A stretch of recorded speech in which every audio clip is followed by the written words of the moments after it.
So hi, welcome to Hope Intervention 7. We're going to start very soon. I'll take you through the slides for today. I'm really excited because Michael and I have a special guest, Dr. Lauren Neeson, here today. But okay, good to see you all. Let me share my screen. So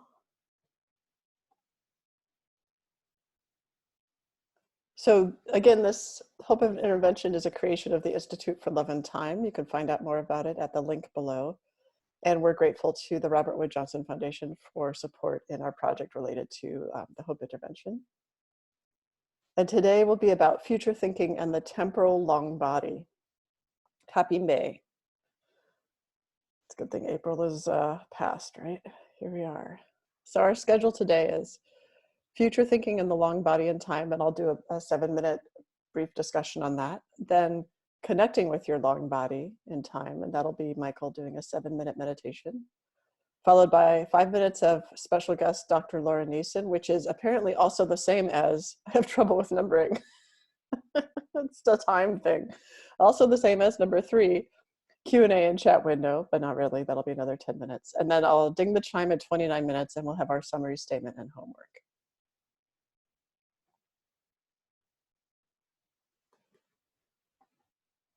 Okay. So I want to talk about the long body, and the idea of the long body comes from the Iroquois Native Americans who live in the northeast of the United States and Canada. Iroquois actually means something like killer people, which is a name given to them by a rival tribe, but they themselves call themselves the people of the Longhouse.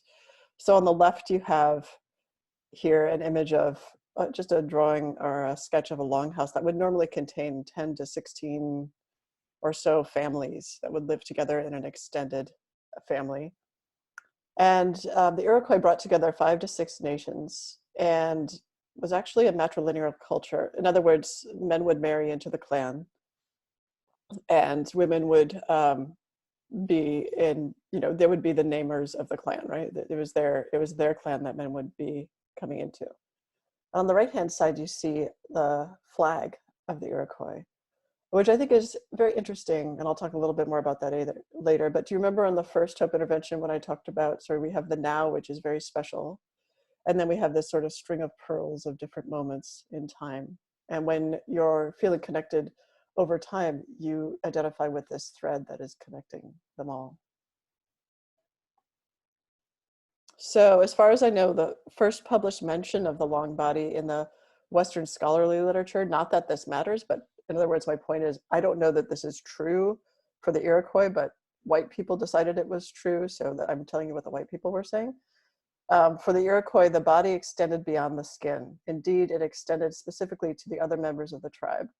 They did not mean a merely symbolic contact with each other, rather they actually experienced each other in and through their own bodies. So the long body was in space.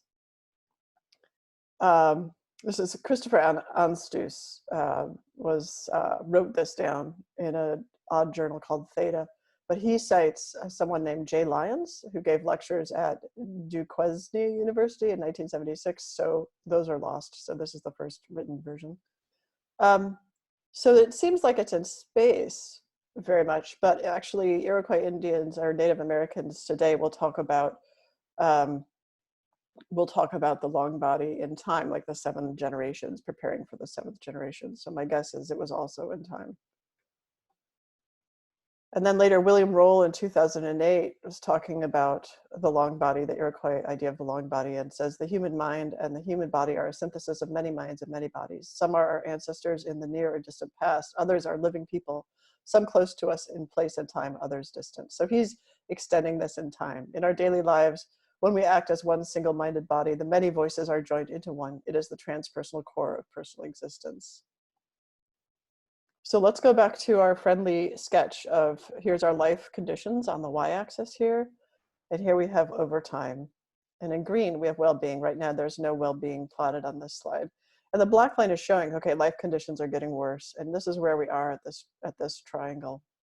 And these little yellow bursty things are moments in time with which we can connect. If we have a long body, we would connect with those moments in time if our long body extended over time.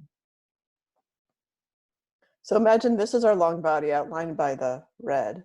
It's including those moments in time. And what does that really mean? That means we can pull these moments into ourselves, into the now. We feel contact with them in the now. They are part of us now. So I pulled them into this triangle. And you might think that would make the well-being sort of an average of those moments that we're pulling in, as if they're all equally represented. But that doesn't seem to be what happens when people have this kind of longer sense of who they am, that they are, who they am, who I am, who we are over time. In fact, it seems that the well-being is more like up here. In other words, I think of this like have you ever seen those bulldozers that have those really long tires? So that if there's a little divot in the earth here, they can go over the long tire without dipping down. So it's like, this is the well-being. It barely goes down and then comes back up because it's representing not just now, not just these life conditions, but all the life conditions over a certain period of time, depending on the extension of your long body and time. This reminds me of the Iroquois flag. And it's possible I got this idea from the Iroquois flag without remembering it. So I just wanted to say that that's probably a motivation here, at least subconsciously, if not consciously, where you have this moment here and you're connected over time. And the moments that are nearby in the past and the future, I'm interpreting the flag this way, by the way. This is totally my interpretation, are rather larger, and then these are a little smaller, but they're still significant.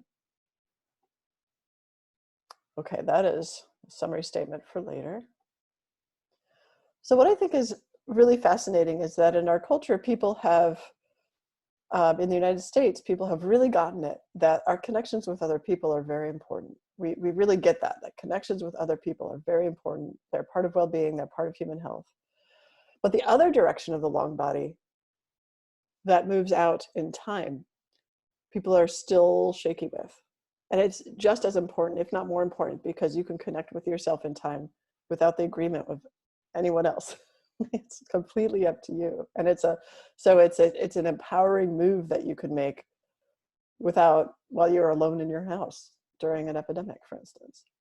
So that's one thing that I find really interesting, that connecting in space among people is now accepted as something that's important for well-being. Connecting over time is something that's just blooming. So with that, Michael, do you want to connect us to our long bodies? I sure do. Good morning, everybody.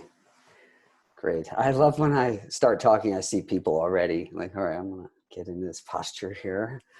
So I'm going to encourage all of you to find a comfortable seated position on the chair, the couch, or the bed, or a cushion, wherever you're at. If you can close your eyes, you're welcome to. You all can keep them open slightly, looking down as well. And just bring your mind's attention into the body, as if dipping into a tub or into a bed under the covers.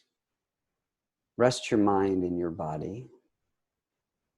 And as a group, let's take a deep breath. Inhale and sigh. Another deep breath. Inhale and sigh. So again, rest your mind in your body. Feel the body from the inside out. Meaning, start with your attention maybe in the gut, the chest,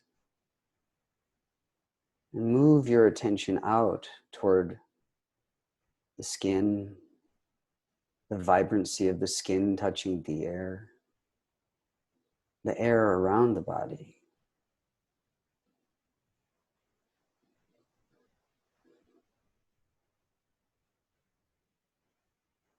And notice how the breath is the bridge between the perceived inner and outer of the body.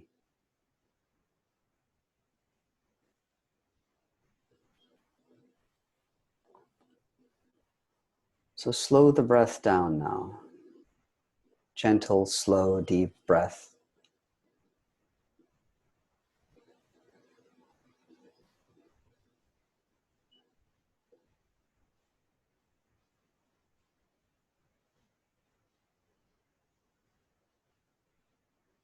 As the mind wanders, as it tends to do, Gently guide your attention back to the body breathing itself.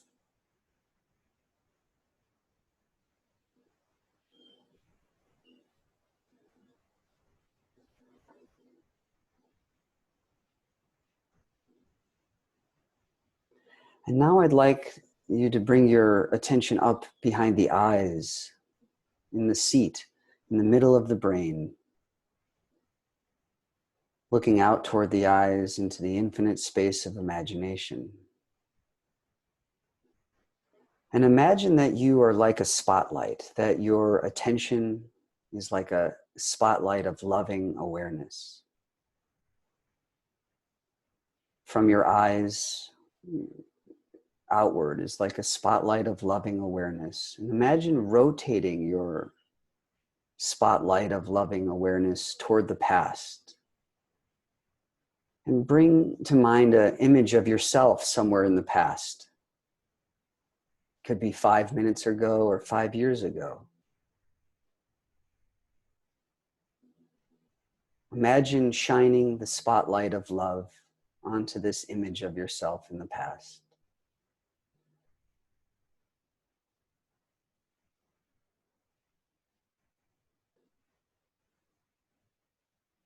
Perhaps an image of your childhood arises.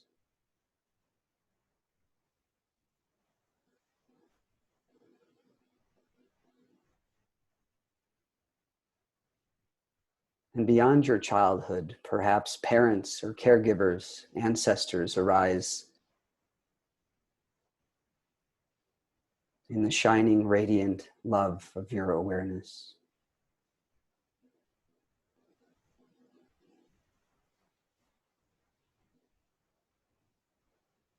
You're breathing calmly, quietly here in the now, shining your attention backward.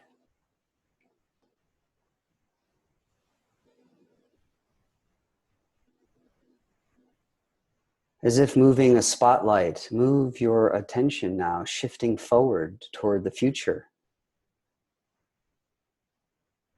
And see yourself in the future. Perhaps in an hour or days or years from now.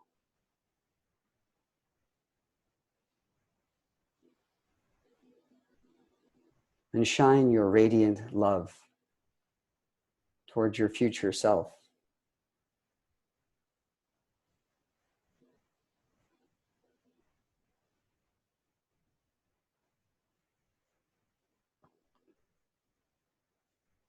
Breathing gently, calmly, and slowly in the now, right here.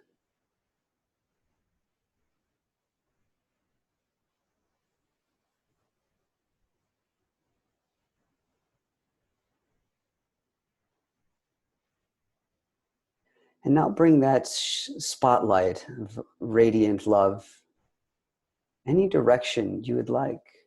In the past, moments you've struggled through, in the future, where you've already been through struggles and are living in vitality.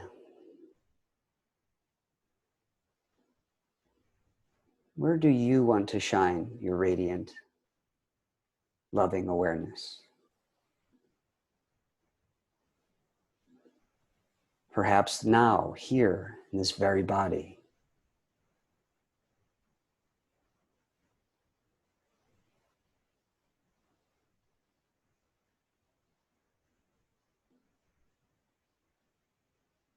Perhaps on future generations of your family or community.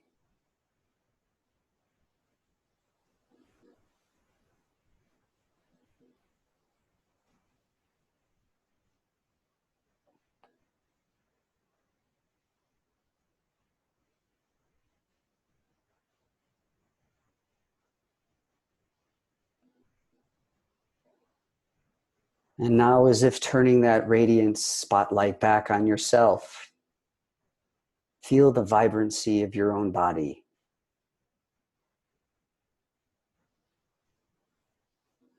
The gentle, subtle breath.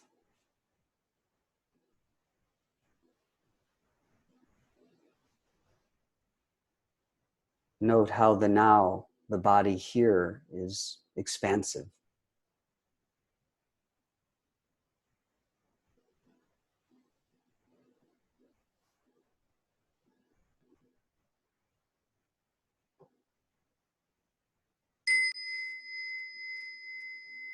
Take a deep breath into the now. Exhale slowly.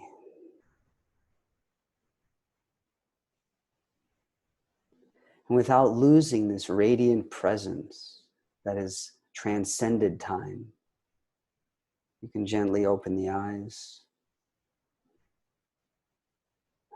Keep the heart open as we get to hear from Laura now.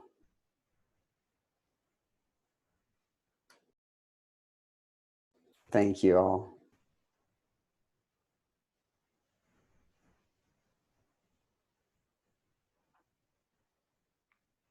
Good morning, everybody. Great to meet you. Great to be with you. Thank you so much, Michael. That was lovely.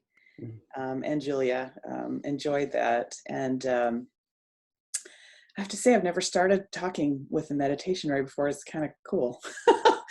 I am a social work professor from Portland, Oregon. I'm sitting here in the beautiful Columbia River Gorge.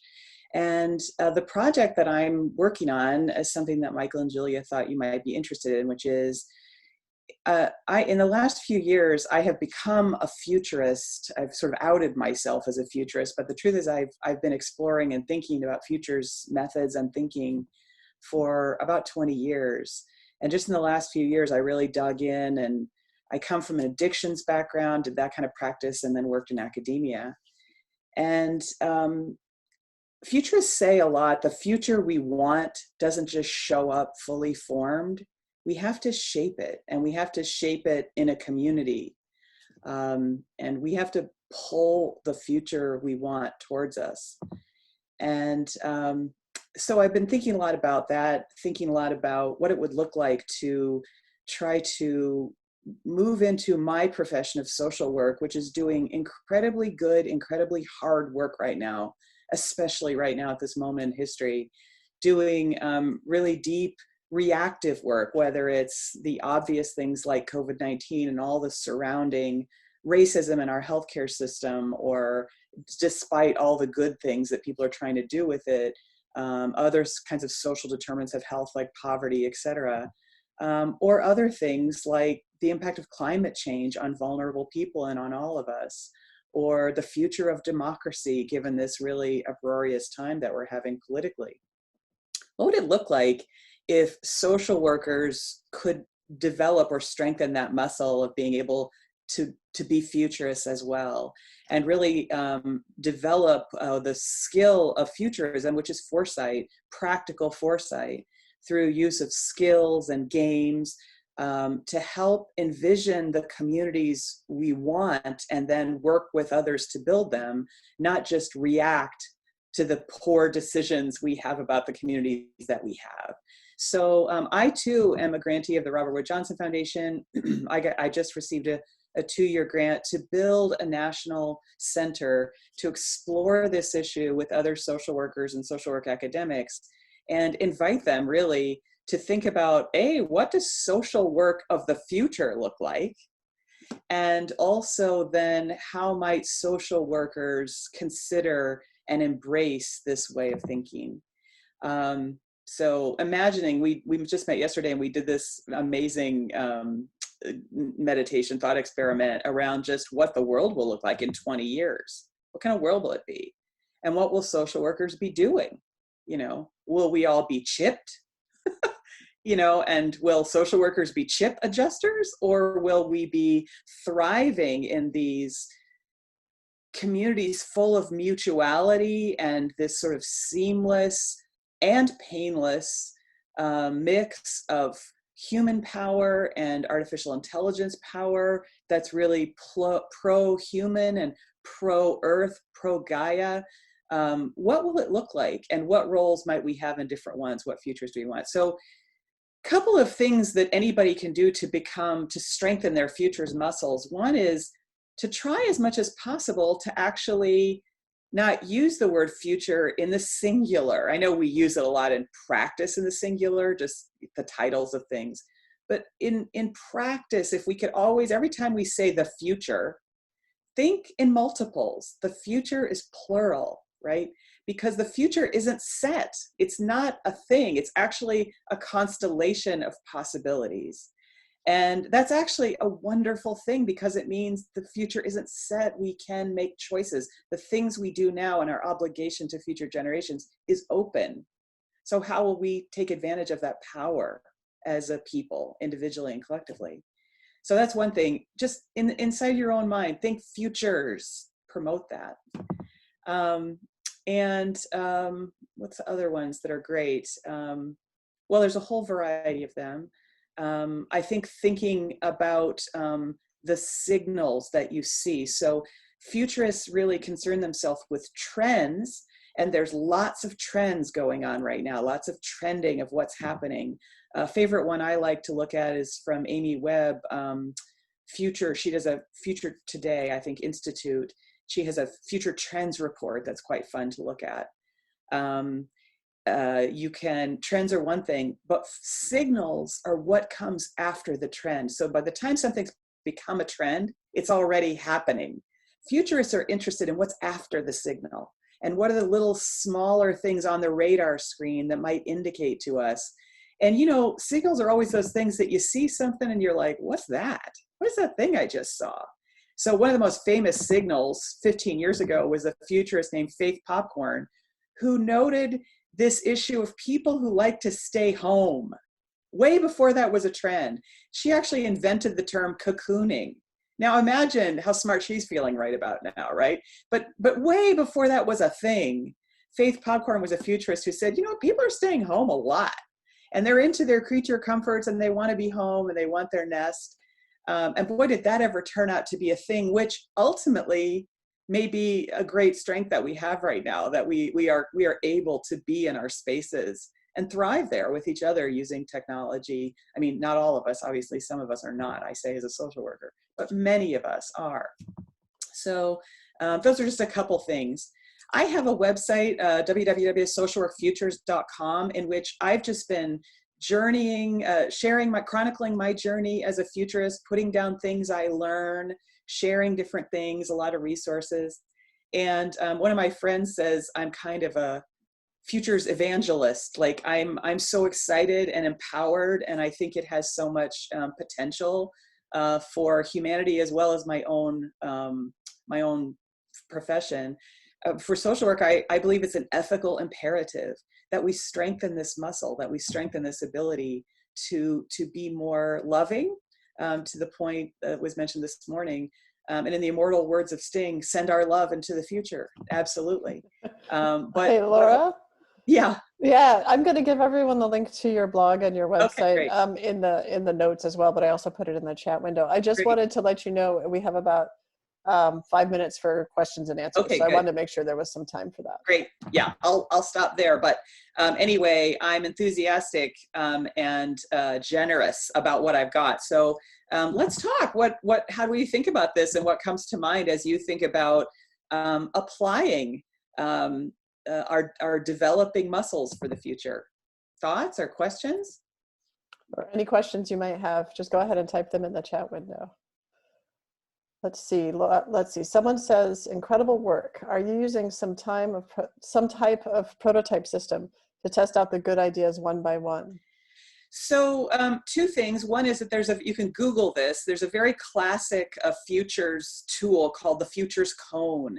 And one way that futurists work is they divide up different scenarios for the future from sort of an archetypical, the plausible, the possible, the preferable. One of them might be the preposterous. They're not all coming to me. But anyway, there's several different variations. That's fun. Google Futures Cone. The futures world is divided into kind of two types. There's the quantitative people who really do a lot of quantitative mathematical work, mapping trends and seeing where they converge. And then this relates to the question that just went up, where do the role of dreams play? There's a whole qualitative group of futurists that really are into speculative futures, dreams, Science fiction is part of this. Speculative fiction in all its various genres are part of this. The arts. So every futures meeting you go to, there are lots of scientists and there are lots of artists. Where else do scientists and artists hang out? It's just amazing. And they feed off each other and they spark each other. So it's truly a fertile area creatively. And I say a lot, futures work is about boosting collective imagination, collective intelligence, and collective agility, which I really think are the three things we need to survive as a species right now. Can you say those again? Collective intelligence, collective agility, and collective intelligence, agility, and imagination. Thanks. Yeah. Intelligence, agility, and imagination, all collective. Yeah. And I think that I have to pipe up here and say collective across people, but I would say also collective across time. Yeah. So if you have agility, imagination, and intelligence in relationship with your past and future selves, that's a big resource. So I've been in the last few weeks, obviously, I mean, there's a lot of futurists. And on my website, I have links to a lot of these. There's a lot of futurists, going crazy right now in COVID-19 land and trying to, the past, actually history plays a huge role in future studies, because through studying the past, you understand patterns. For example, how have previous pandemics changed humanity, changed the trajectory of the world? So we're at the cusp of that right now. We know that COVID is going to change us all and change the world. What are the resources we have to understand what that might mean?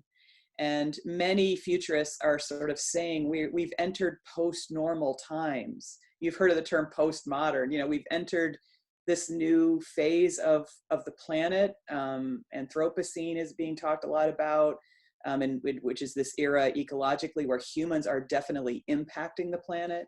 But also the idea of post-normal times, that we're entering an era of profound choices that humanity has. And it is this ability to sort of to strengthen collectively our capacity to nurture and sustain each other. That's going to be the key. So yeah. How do you see the plurality of futures alongside causal loops? I think a lot of futurists look at causal loops, but also I think there is, causal loops is one kind of future. And there is sometimes a sense of inevitability, sometimes about causal loops, not always. And I think I hold true to the principles of futures thinking. There's a great, if you want to read something really fun and quick, there's a great publication by a futurist named Daniel Bankston, who's actually works with the U.S. Forest Service, 10 Principles of the Future. You could just Google it. And it's a great 10 Principles of the Future, just a great little overview of futures thinking. But inevitability is not a thing in futures work. There's always choices. And so while there may always be causal feedback loops, yes. Sorry, I'm a time stickler. Yeah. Thank you so much for being here. We have to finish up. I'm going to go ahead and share my screen. Thank you very much. Yeah, you bet. Nice to meet you all. Nice to be with you this morning. And just have to say that there are some really good questions in the chat window, so take a look. And someone was commenting on your work in a really nice way, so just so you know, I want to make sure you saw that. So our summary statement. So the long body extends in space as well as in time. Just as community and relationships with others are both essential for well-being, so are loving connections with yourself throughout your past and future. Nourishing your long body includes others in space as well as yourself in other moments over time. In other words, you're basically making that time-space long body in time and space. And your homework, for those who choose to accept it, every morning connect with your evening self and imagine this self as part of your long body. Every evening, connect with your morning self earlier that day, imagining it as part of your long body. So it's an integration step. Great, thank you for being here. Next week, we'll do some breakout sessions to talk about our responses to the homework so far and where we're at. And Laura, I'm sorry to cut you off. We have to end at our, okay, good. But Laura's work is amazing, and I'm so glad she was able to be here. Thanks, everybody. Have a great day. Thanks.